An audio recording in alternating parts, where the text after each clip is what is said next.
I've cooked my whole life, and I've made a lot of dishes. I came up with a lot of different recipes, but tempura traveling is my best. Restaurant is a place where people go and rest, but at the same time, people come in all different walks of lives. Someone might go to the restaurant simply because they want to relax, they want to have a drink. Now, that being said, it means then it's not necessarily about food, it's not necessarily about drinks, but it's something beyond, right? And whoever is dealing with the customer in any restaurant, they are in a position of offering some kind of, you don't have to be just a chef or just a waiter, but almost like a social worker kind of a thing. They're looking for that hospitality, but most importantly, they are looking for a story. They are looking for a story. They are looking for something that will take away all their misery. Now, I've learned that over the years, and I've mastered it. But here's the story about tempura traveling. Lynn is my daughter, and she was born during June. It was very, very cold, and she was also premature, or born premature. Anyway, I've never experienced something like this.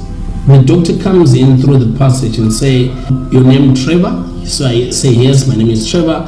He's holding a tray at that moment, and then he set the tray on the table just next to him, and he says, "Come through, I need to show you your baby."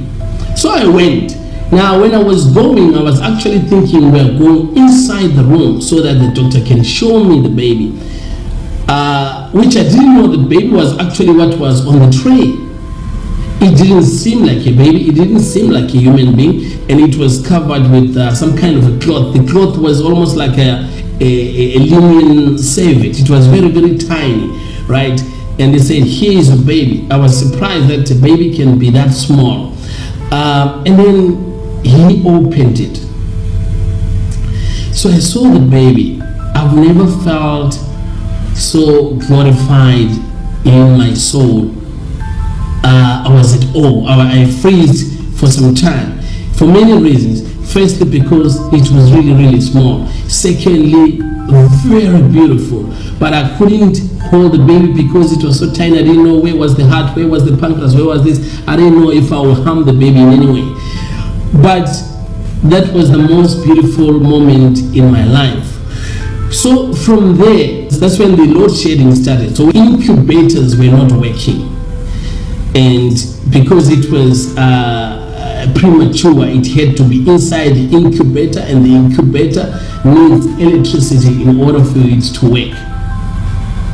So they then introduced what they called mother kangaroo care. So mother kangaroo care is a situation whereby you put the baby on your chest, and then the baby senses your heart, start breathing through your heart, actually takes the rhythm of your heart and start breathing. Because it was June, it was very, very cold, so we had to make sure we wrap her up with a lot of clothes. And she had a very funny head, right? And when I looked at it, because I'm a chef and I spend a lot of my time in the kitchen, when I looked at the baby, she really looked like a tempura prawn. So I used to make jokes that she looks like a tempura prawn. And as a passionate of a chef as I am, one of the things that I like to do, I like to practice, or to always come up with recipes. And I remember, then I decided, what dish can I come up with that I'll be able not only to share the story with the customer or whoever, but also to make them feel and experience what I experienced. So I looked for a smoker, I got the smoker, then I came up with a California roll. I didn't like it, I didn't like the type of rice, I changed the rice.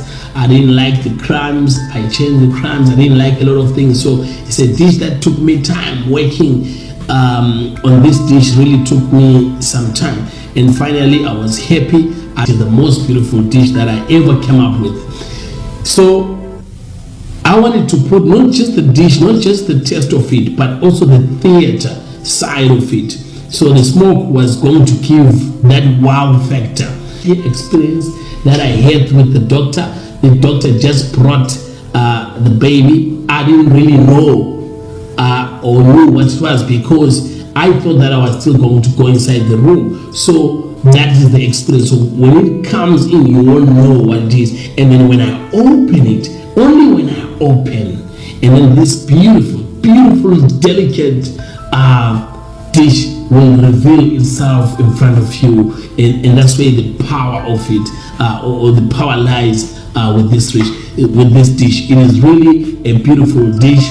And again, with me, it's not just any menu that I copy people from overseas, other chefs. No, I tell my own story, and that's the thing about me. I always try by all possible means to tell my own story. I've got yes, you learn a lot from other chefs, you learn a lot from in the internet, you will always learn from other people and from other chefs.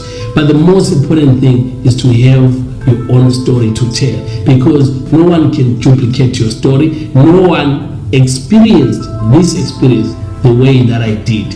So because of that, I would like to pass on that experience to someone else through my talent, through cooking, and that is my story. And this is where tempura traveling comes from.